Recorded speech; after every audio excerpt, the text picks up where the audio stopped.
You're just lounging around all day without working? Don't be so spoiled. My mother-in-law's lectures echo through the house almost daily. As I soothed my twin daughters, I was growing weary of my mother-in-law's constant nagging. Then, as if to add insult to injury, my husband said, "Man, I shouldn't have married someone who's given up on being a woman. I want to divorce." Something snapped inside me. I guess that's enough. It really is enough, isn't it? That day, I stopped trying. My name is Violet. I'm a 32-year-old stay-at-home mom. After 6 years of marriage to John and struggling to conceive, we were blessed with twins following fertility treatments. When I found out I was carrying 2 babies, I was so happy I cried. John was shocked by the news of twins but was overjoyed. I believed that once the children were born, fun-filled days would follow. I never doubted that happy days were waiting for us. But reality was not so kind. Wah.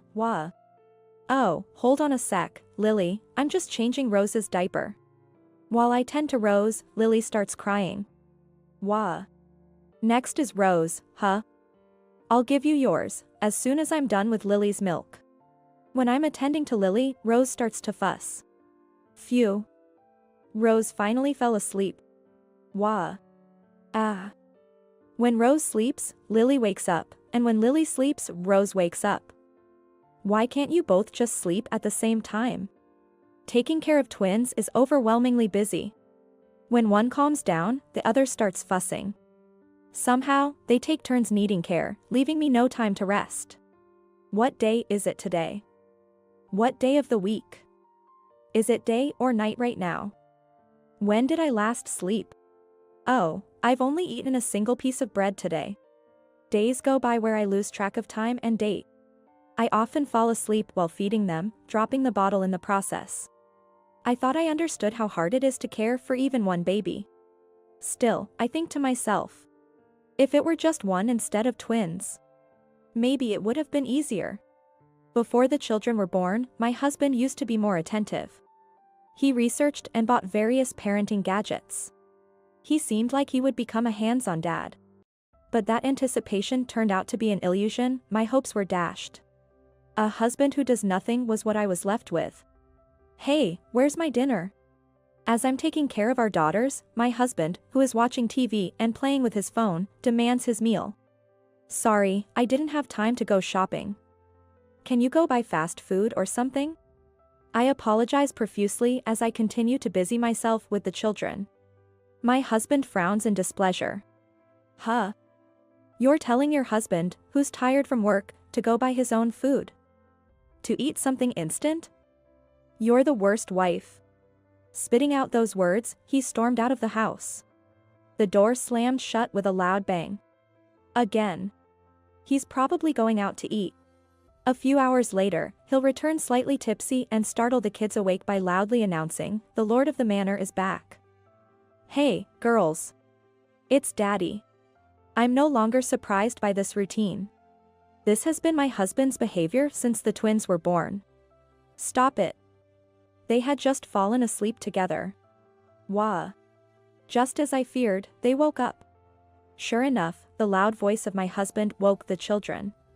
In times like these, I resort to the double cuddle technique. It's still manageable because they're small, but what will I do when they get bigger? Despite waking them, my husband complains, "So noisy. Why are babies always so loud?" as he heads to the bathroom. It's your fault. I glared at my husband while holding both kids, but he was completely oblivious to my anger. It's been 2 months since the twins were born. Not once has my husband helped with childcare. He rarely even holds them, let alone change diapers or bathe them. He's never even fed them milk. Every day when he comes home from work, he just plops down on the sofa. He lounges and lazes around as he pleases. I don't even have the time to complain, my days are a whirlwind of activity. Yet, my husband's demands are relentless. Where's dinner? What is married couple? The saying "children are a bond between parents" feels like a cruel joke. It makes me want to cry. But I don't have any time for tears. Because before I can shed a tear, the twins start crying. I thought life would be fun once the kids are born. But the unexpected wasn't just limited to my husband. "Violet, are you there?" The intercom rings, and upon answering, my name is called out loudly. As if it's not obvious I'm here if I'm answering the intercom, right?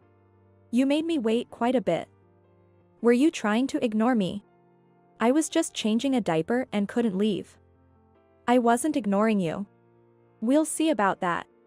My in-laws' house is just a 10-minute bike ride from our apartment.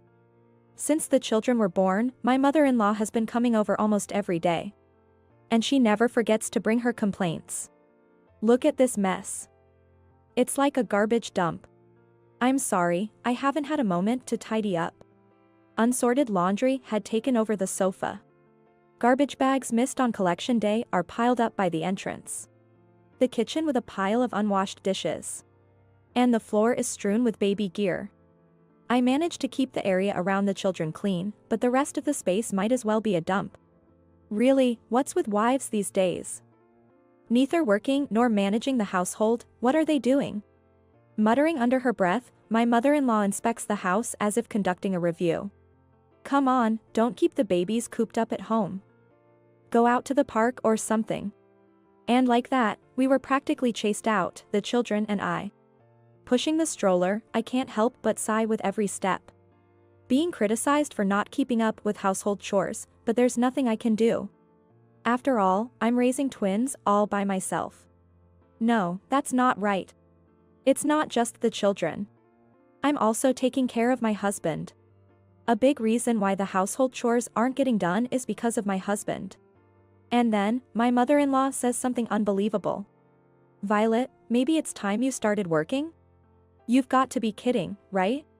How does she expect me to work? Normally, infants can be placed in daycare from 2 months old, but there's no such facility near us. Even if there were, there'd be no openings mid-year.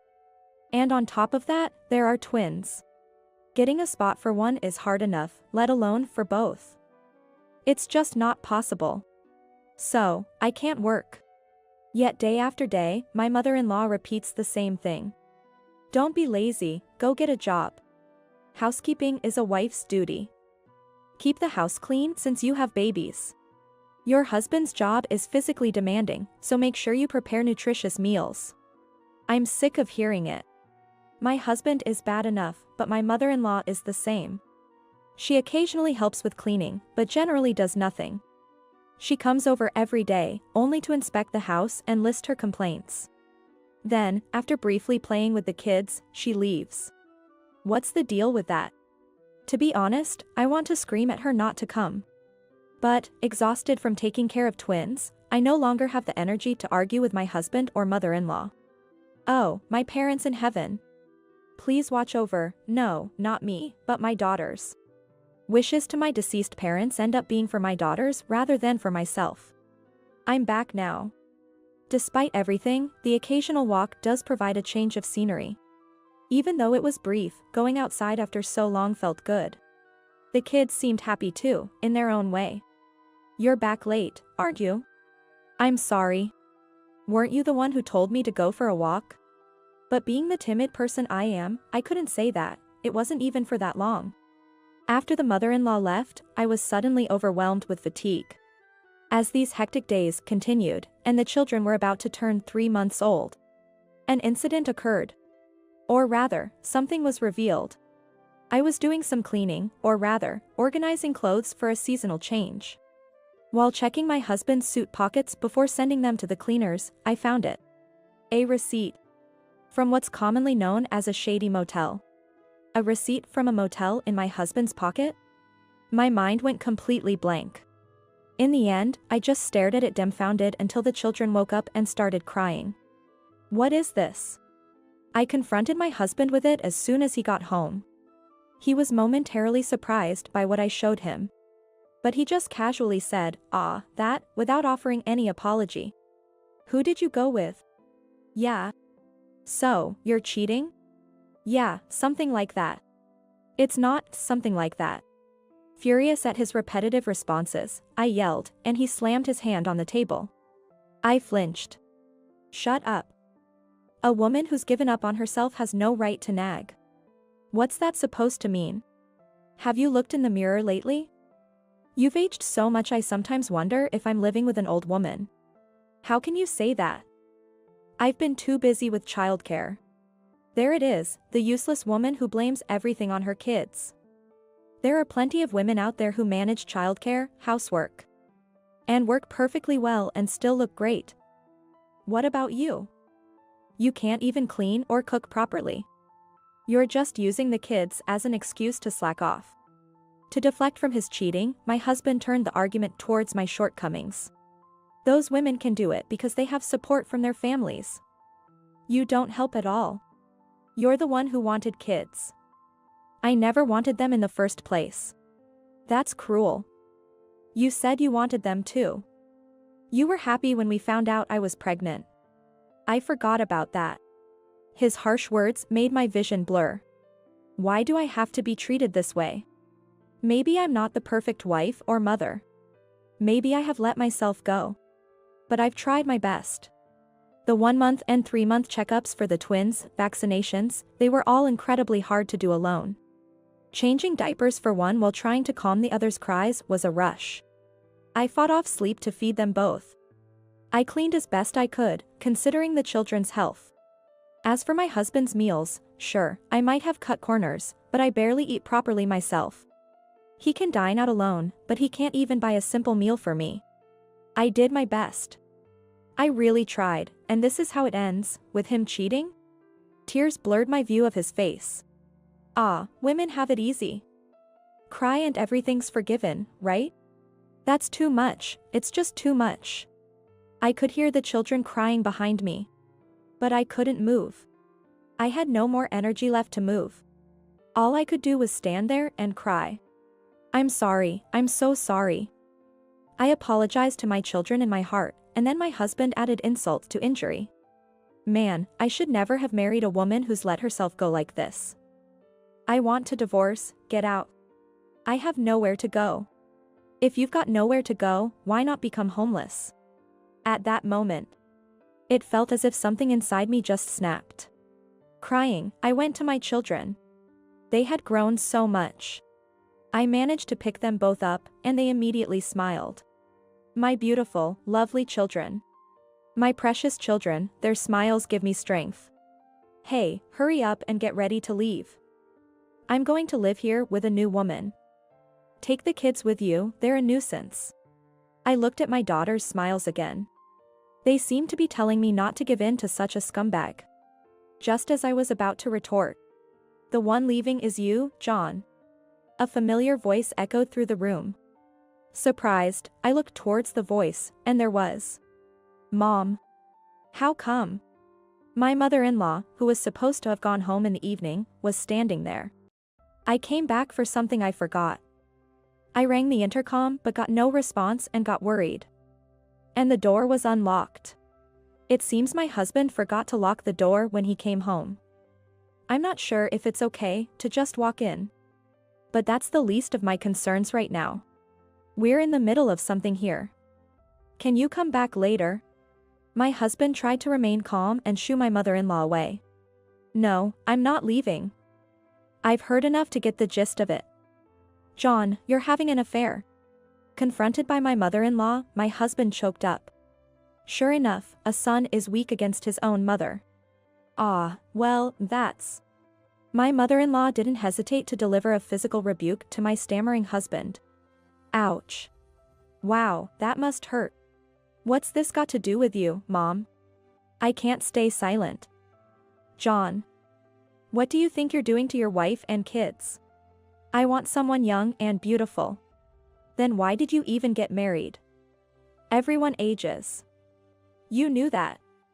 Look at me, I used to be beautiful too. This is what happens when you get older. Hey, a little defense for me would be nice. First of all, did you even help with the housework or childcare? Ah, well, somewhat. Liar. You did nothing. What's this somewhat? Explain yourself. My mother-in-law must have thought the same. My husband had nothing to say. And there it is, another punch. Ow, ow, ow. Quite satisfying, really. But it was surprising. My mother-in-law, who always nagged me, was now lecturing my husband. She's on my side, right? I wondered why. It was baffling. As I stood there dumbfounded, my mother-in-law's gaze turned to me. Yikes. Violet, why do you let John say whatever he wants? You have your own opinions, don't you? You started scolding him before I could get a word in. I missed my chance. Well, sorry about that. Say what you need to say. Yes, ma'am. Though I straightened up and responded, I asked what was on my mind first. Weren't you dissatisfied with me? Saying that I couldn't handle household chores, parenting, or work? Of course, I do. In times like these, you never know what might happen, so it's better to be capable of anything, isn't it? Huh? I've been telling you that even if you divorced such a son, you'd be in trouble, right? That's why I kept telling you it's better if you work.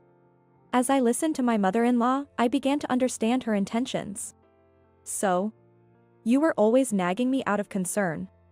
What other reason would I have? It's not clear at all. I wish she had put it more gently. I was bewildered by this unexpected side of my mother-in-law. But, what is this feeling? I'm actually very happy. So, we're going to sell this apartment. John, you need to leave as soon as possible. My mother-in-law stated firmly. Turns out, this apartment actually belonged to my in-laws. They bought it for their retirement, but it would just deteriorate if no one lived in it until then. They let us live here for free until we could build our own home. What? But what about your retirement? My husband still tried to argue. I've discussed it with your father, and we've decided not to move from our current home, given how settled we are in the community. So? Once you leave, we plan to sell this apartment and use the money for our retirement. So hurry up and leave. But, wait, this is so sudden. The guy who tried to kick out his wife and kids on a whim is saying what now? Leave today. What? My mother-in-law no longer paid any attention to her son, my husband. Violet. Yes. You don't have anywhere to go, right? Come to our place. Yes. Wait, what? Our house is big, plenty of rooms to spare. We don't need rent. I'll take care of the housework, and I'll help with the grandchildren. So you can do what you want without worry. Ah. You want to spend time with your children, right? You want to work, right? Enjoy delicious food, relax, and watch your adorable children grow up. That's the life you want, right? Yes. Tears started flowing. They just wouldn't stop. My tears fell on the cheeks of my children cradled in my arms. My daughter reached out her hand, noticing the droplets. When was the last time I really looked at my daughter's face? She's supposed to be cute, but I had lost the ability to see that. The days had been overwhelming. I'm sorry for only being able to speak harshly.